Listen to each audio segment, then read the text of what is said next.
आज के कार्यक्रम के हमारे माननीय प्रमुख अतिथि जी श्रीमान अरविंद नेताम जी, वर्ग के माननीय सर्वाधिकारी महोदय, विदर्भ प्रांत के माननीय संघचालक जी, नागपुर महानगर के माननीय संघचालक जी, उपस्थित विशेष निमंत्रित गण, नागरिक सज्जन, माता भगिनी एवं आत्मीय स्वयंसेवक बंधु,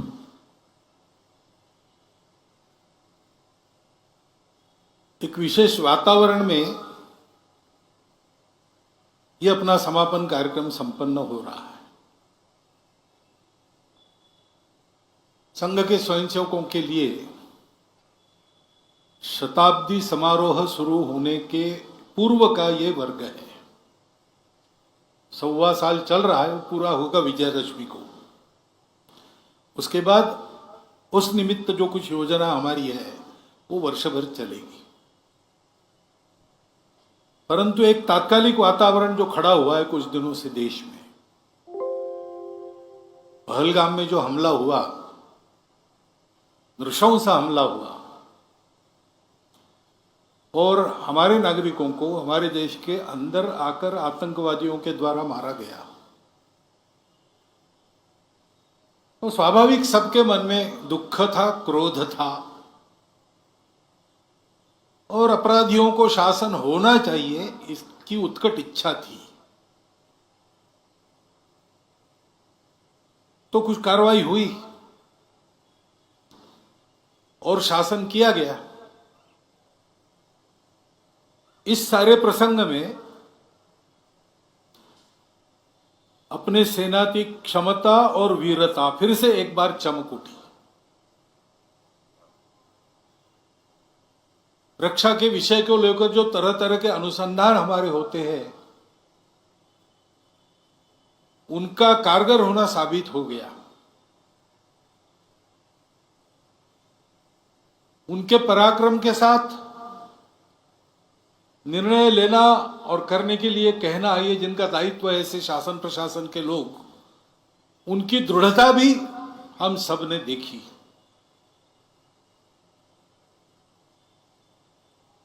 हमारे पूरे राजनयिक वर्ग में, सब दलों के राजनयिकों में चिर प्रतीक्षित एक सूझबूझ और आपसी सहयोग, देश के हित में सारे मतभेद भूलकर, इसको भी हम देख रहे हैं। और संपूर्ण समाज ने अपनी एकता का एक बहुत बड़ा दृश्य खड़ा किया है।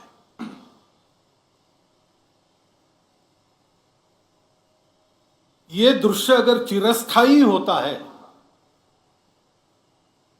प्रसंग पुराना होने पर फीका नहीं पड़ता और चलते रहता है, तो अपने देश के लिए ये बहुत बड़ा संबल है। और इसलिए देशभक्ति के इस वातावरण में सारे मतभेद जैसे हम भूल गए हैं, आपसी स्पर्धाएं भूल गए, देश के हित में स्पर्धक एक दूसरे का सहयोग कर रहे, ये जो चित्र खड़ा हुआ है वो वास्तव में उत्तम प्रजातंत्र का दृश्य, ये आगे भी चलते रहना चाहिए, ऐसी सदिच्छा हम सबके मन में है। क्या होगा, कैसे होगा, कोई बता नहीं सकता, परंतु ऐसा होना चाहिए, ऐसा तो सबको लगता है। क्योंकि हम ये भी जानते हैं कि ये सब होने के बाद समस्या तो मिटी नहीं। टेढ़ापन जब तक कायम है, द्विराष्ट्रवाद का भूत जब तक मन में कायम है, शांतिपूर्वक रह सके इसलिए अलग हुए और अलग होने के साथ ही अशांति करना प्रारंभ किया, ये दोगलापन जब तक जाता नहीं तब तक देश पर ये खतरे बने रहेंगे।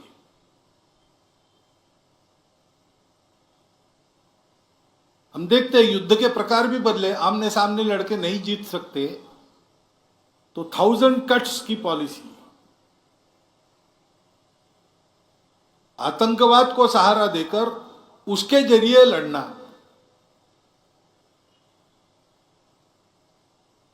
साइबर वॉर से लेकर सारी बातें एक प्रकार से एक छद्म युद्ध, प्रॉक्सी वॉर, ये सतत चल रहा है। बार बार शासन करने के बाद भी, बार बार सारी दुनिया ने कहने के बाद भी ये बात जाती नहीं है। और युद्ध के प्रकार आजकल बदल गए। आमने सामने आकर लड़ना, जो जीतेगा वो सिकंदर, ये नहीं रहा। अपने घर में बैठकर ही बटन दबाकर इधर ड्रोन्स छोड़े जा सकते हैं। युद्ध की नई नई तकनीकें आ रही है। ये सारी स्थिति हमारे सामने आई है। इस निमित्त दुनिया के देश क्या क्या करते हैं, क्या क्या जो उन्होंने किया है, उनकी भी परीक्षा हो गई है। सत्य के साथ पूर्णता खड़े कौन होते हैं, कौन उसमें भी अपने स्वार्थ देखकर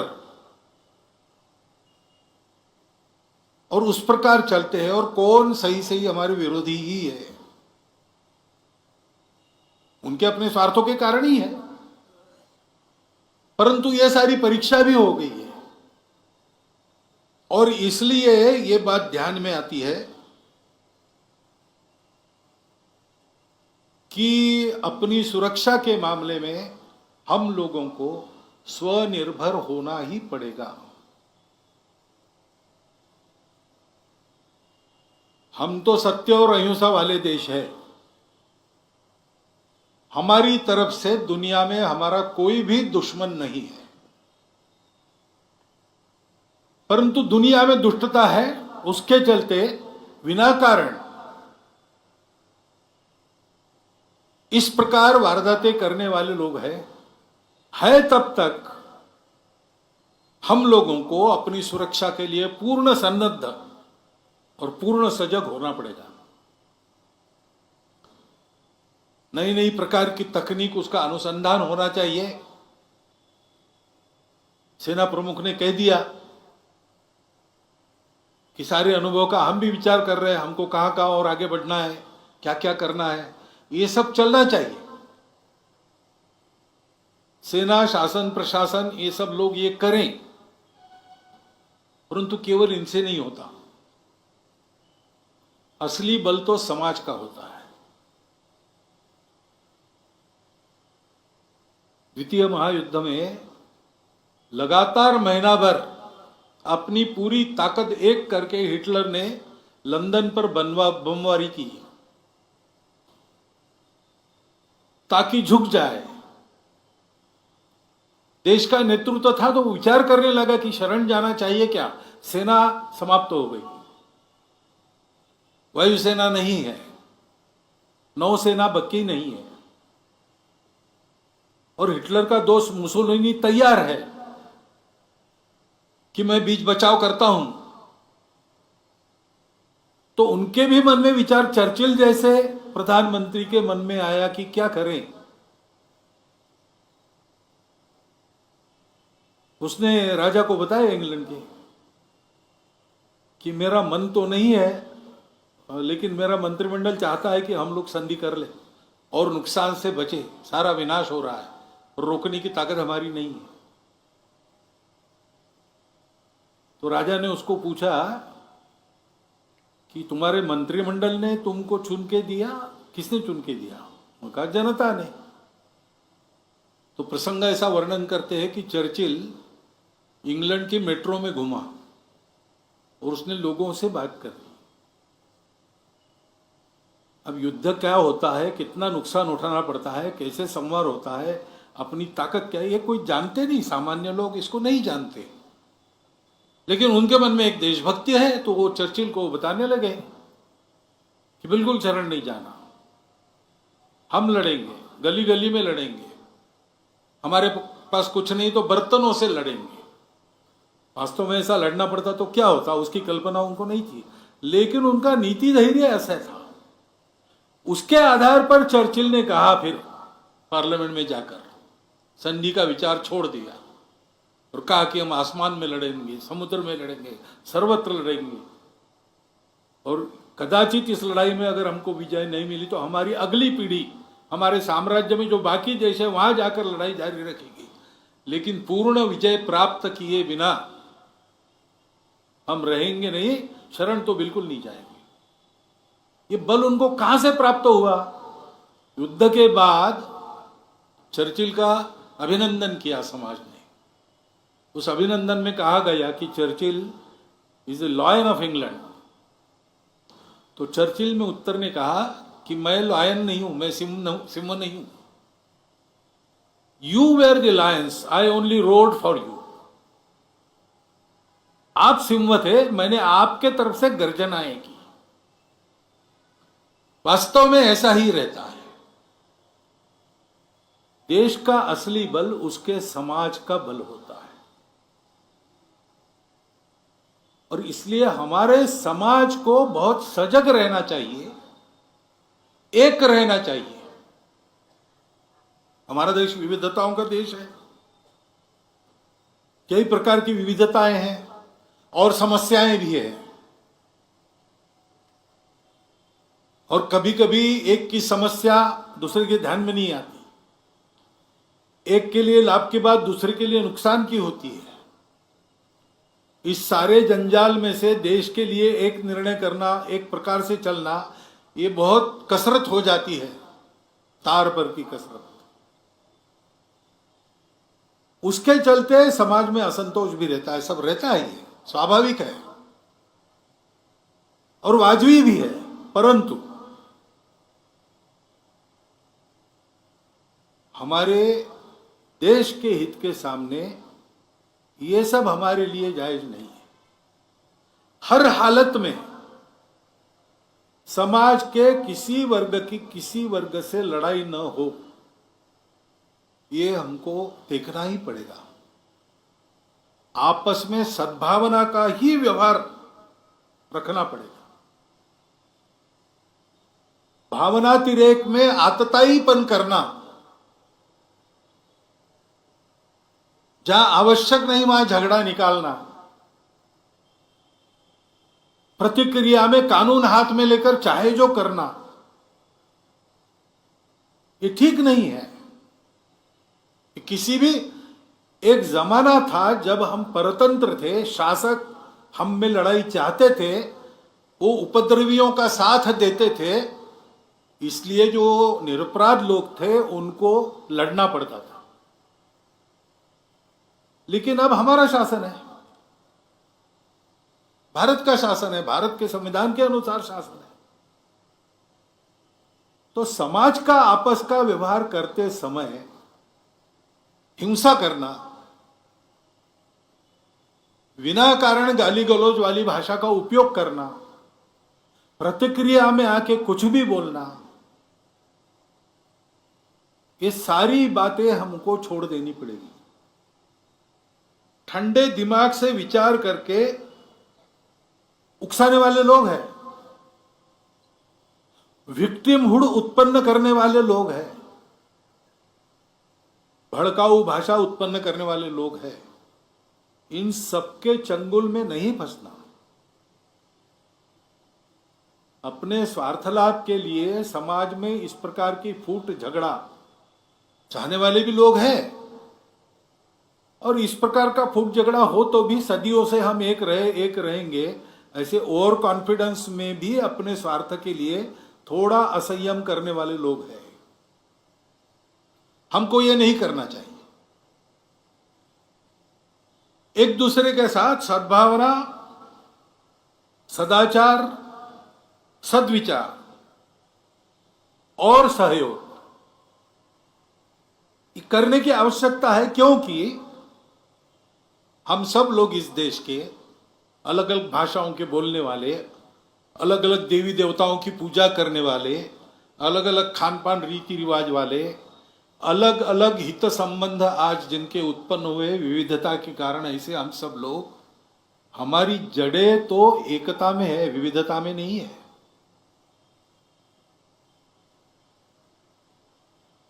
रविन्द्रनाथ ठाकुर ने कहा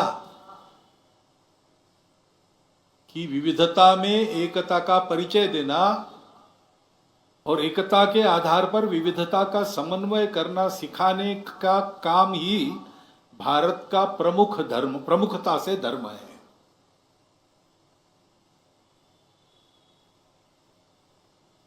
उस एकता में हमारी जड़ें होनी चाहिए, उसका ध्यान रखना चाहिए। बरतना विविधता में पड़ता है। मैं मेरी भाषा बोलूंगा, उस भाषा के प्रति मेरे मन में गौरव भी है।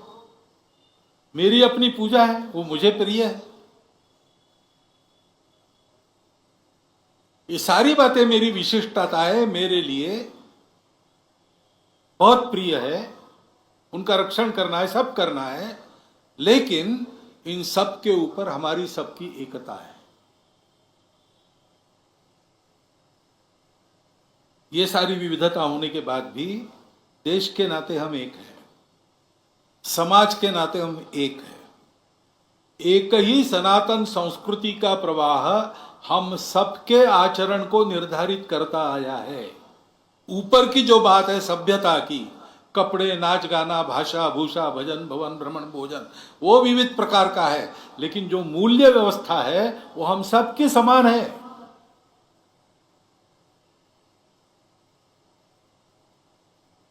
और पूर्वजों से हम एक है, हमारे कोई अलग अलग वंश नहीं है। ये भ्रम पैदा किया गया है अंग्रेजों द्वारा।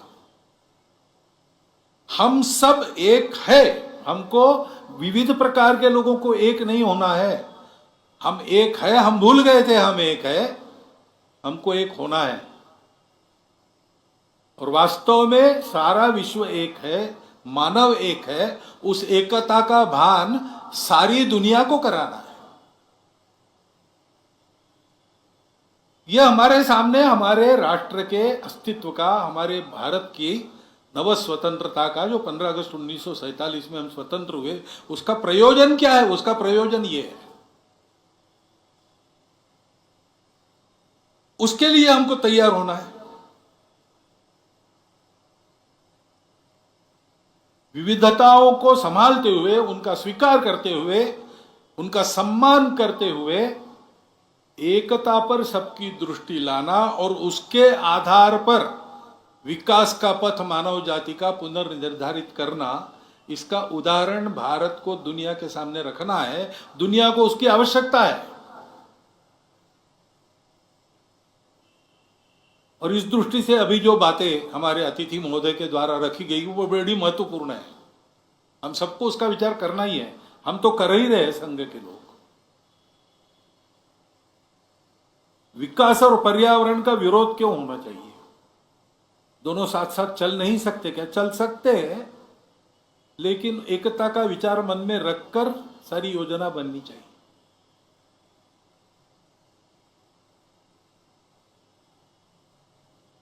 हमारा आदिवासी बंधु हमारा ही समाज है। हमारे समाज में अनेक देवी देवता है। आपने कोड की बात करते समय कहा इतने सारे हैं, बराबर है। ये सब होने के बाद भी समाज के नाते हम एक हैं। तो अगर एक समाज है तो आपको ये कहने की जरूरत नहीं कि हमारी मदद कीजिए। संघ का काम ही है, संपूर्ण हिंदू समाज में संघ सबको मानता है। मैं कोड की बात नहीं कर रहा हूं, वो एक अलग विषय है, टेक्निकल विषय है। लेकिन समाज का ये अंग भी हमारा ही अंग है। उसकी समस्याओं में जितनी हमारी ताकत है उतना हम करेंगे। हमारा एक तरीका है। शासन के लिए आपने कुछ कहा, वो शासन के पास पहुंच जाएगा, परंतु शासन अपना काम करेगा। वो कैसा करता है आपको ज्यादा मालूम है, आप रहे, इसलिए वहां हमेशा समय लगता है और सभी फैक्टर्स एक साथ बहुत कम बार सोचे जाते हैं। लेकिन हम कहते हैं कि शासन वगैरह इन सबकी ताकत क्या है? समाज की ताकत है। तो शासन प्रशासन में सुनवाई नहीं होती तो क्या बिगड़ा? समाज है।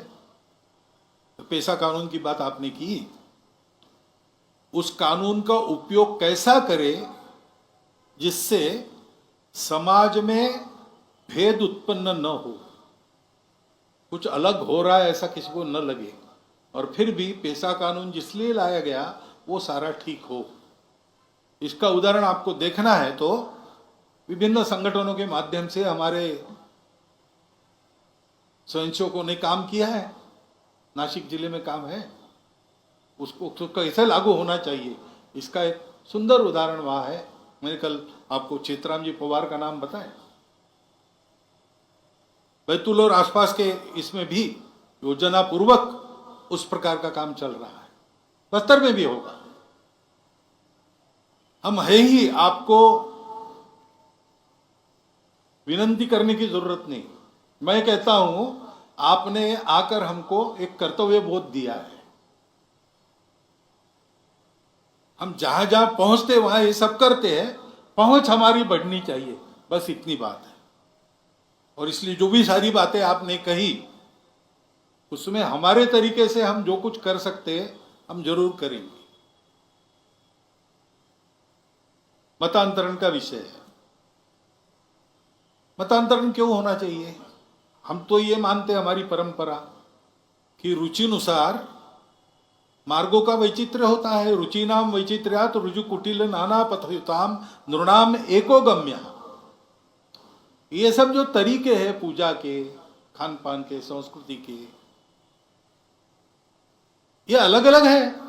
रुचि प्रकृति के अनुसार, अपनी परिस्थिति के अनुसार, अपनी सोच के अनुसार, ये बिल्कुल स्वाभाविक बात है। सब जाते हैं एक ही दिशा में अगर ठीक चाहे तो, बीच में स्वार्थ ना आए, बीच में विकार ना आए, इसको भुना के अपना उल्लू सीधा करने की बुद्धि ना हो तो कुछ बिगड़ता नहीं, सब एक ही तरफ जाने वाले हैं।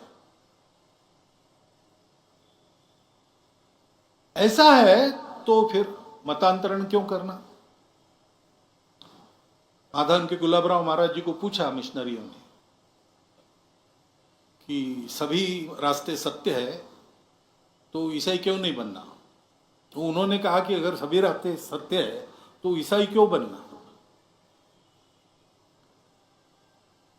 अपने मन से अगर कोई अपने पूजा का तरीका बदलता है तो हमारे यहां किसी ने ऑब्जेक्शन लिया नहीं है, मान्यता है। रोरन नारायण वामन टिळक हो गए, परंतु लोभ लालच जबरदस्ती से करना, ये सोच के या कह के करना कि तुम्हारा रास्ता गलत है, तुम्हारे पूर्वज गलत थे, हम तुमको सही कर रहे हैं, एक प्रकार से गाली हो गई। Conversion is a violence.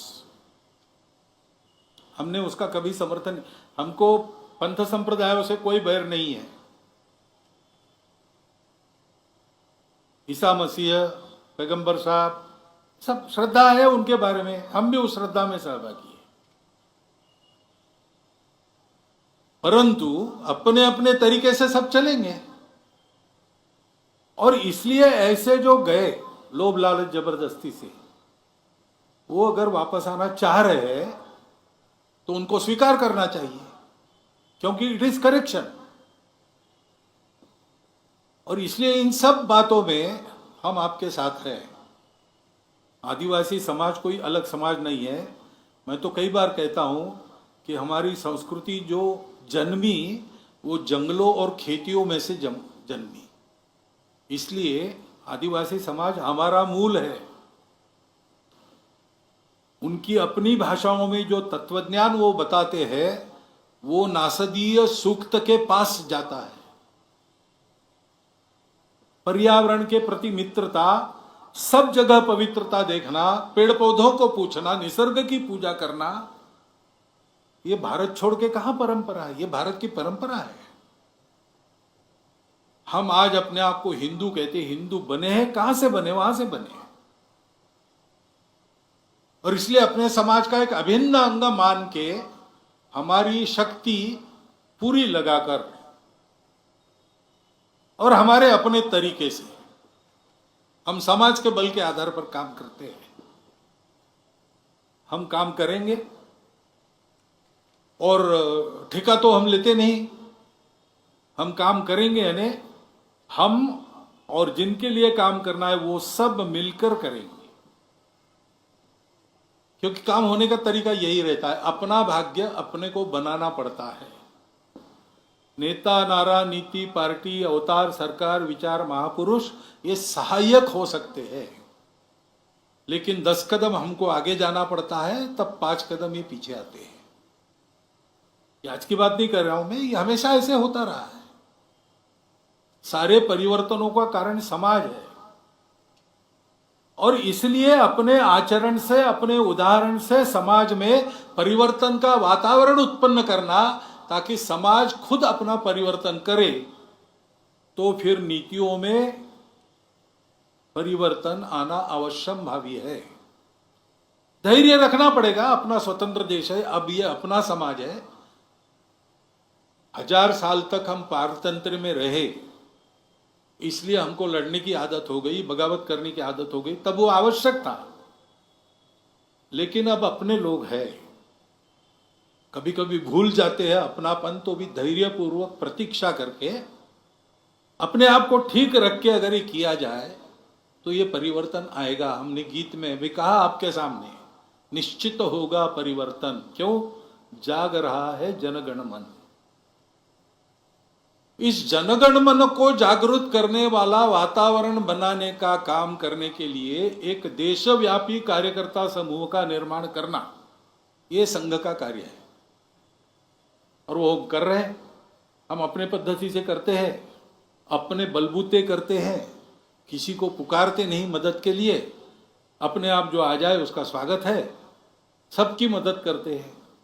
इसलिए हमारी गति थोड़ी धीरे रहती है, हम उसको बढ़ाएंगे, लेकिन साइकिल की गति कार की गति जितने नहीं हो सकती, और जो हमको करना है उसके साइकिल ही चलानी पड़ेगी। लेकिन मैं विश्वासपूर्वक ये कह सकता हूं कि हम सब मिलके अपना भाग्य संवारने में लग जाए तो इन समस्याओं का निदान निकलेगा, ठीक से निकलेगा। धैर्यपूर्वक सतत प्रतीक्षा करते हुए काम करना पड़ेगा, और ऐसे सब कामों में हम सबके साथ हैं, हम हमेशा साथ देंगे, क्योंकि संघ इसी के लिए है। ऐसे कार्यकर्ता तैयार करने का प्रशिक्षण इन वर्गों में होता है। 98 साल से नागपुर में ये वर्ग हो रहा है, 27 में शुरू हुआ। समय के साथ बड़ा भी होता गया, स्वरूप भी तरह तरह से बदलता गया, लेकिन देश भर के ऐसे कार्यकर्ता इस वर्ग में से खड़े होते हैं, और उनके करने में से देश का वातावरण बदलता है, जिसका अनुभव आपने लिया है। 1925 में संघ स्थापना के समय समाज का मन कैसा था, वातावरण कैसा था, और आज संघ के 100 साल पूरे होते होते संघ के संदर्भ में समाज का मन कैसा है, वातावरण कैसा है। 4 दिन में हो हल्ला भड़का करके और कुछ कर दिया तो वो 2 दिन में समाप्त हो जाता है। सावरकर जी ने एक बार कहा था संघ के कार्यक्रम में आकर कि हम लोग काम करते हैं, हमारा काम मूसलाधार वर्षा जैसा है, आएगी बदाबद बरसेगी 2-3 घंटे में, और सब इधर उधर हो जाएगा और चली जाएगी। वो पानी भी बह जाता है, वो आर्द्रता भी सूख जाती है, उसका फायदा नहीं होता वृक्षों को, फसल को। आपका काम कैसा है, बूंद बूंद वर्षा होती है, वो जमीन में पड़े बीज को पोषित करती है, सोए हुए बीजों को अंकुरित करती है, और उसमें से फसलें खड़ी होती। संघ का तरीका ये है। इसलिए थोड़ा कभी लगता है कि आपने करना चाहिए, करना चाहिए, हम करेंगे, जरूर करेंगे, कर रहे हैं। वास्तव में आपने जो सारी बातें कही उसके लिए आपके सामने ही मैंने अपने कार्यकर्ताओं को कहा, हमको अलग से कमेटी बनानी नहीं पड़ती, हमारी कार्यकारिणी सब स्तर पर है, और सौभाग्य से संघ की सब कार्यकारिणियाँ सक्रिय लोगों की कार्यकारिणी रहती है, नाम की नहीं रहती। तो उनके साथ जैसे मिलना जुलना होगा, बातें आगे बढ़ेगी। तो आपको बिल्कुल डरने की आवश्यकता नहीं, हम सब है, साथ है, और हम सब ये करेंगे।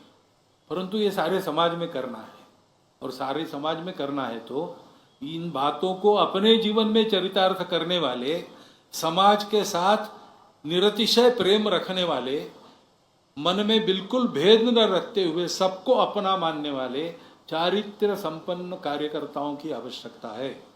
और वही कार्यकर्ता निर्माण का काम संघ कर रहा है। उसका एक नमूना आपने यहाँ पर देखा है। मेरी प्रार्थना यही है कि ये काम केवल संघ का नहीं है, हम सबको मिलकर अपना भाग्य बनाना है। अपना भाग्य ने, हम सबका भाग्य ने, हमारे देश का भाग्य है, उसको संवारने के लिए काम चल रहा है। और इसलिए दर्शक की दृष्टि, कौतुक की दृष्टि केवल इससे नहीं होगा, प्रत्यक्ष सक्रियता की आवश्यकता है। अधिकाधिक सहभाग संघ के स्वयंसेवकों के साथ, देश हित में संघ के स्वयंसेवक जो काम करते हैं उसमें आप सबका रहे, एक अनुरोध मैं आपके सामने रखता हूं और मेरी बात पूरी करता हूं।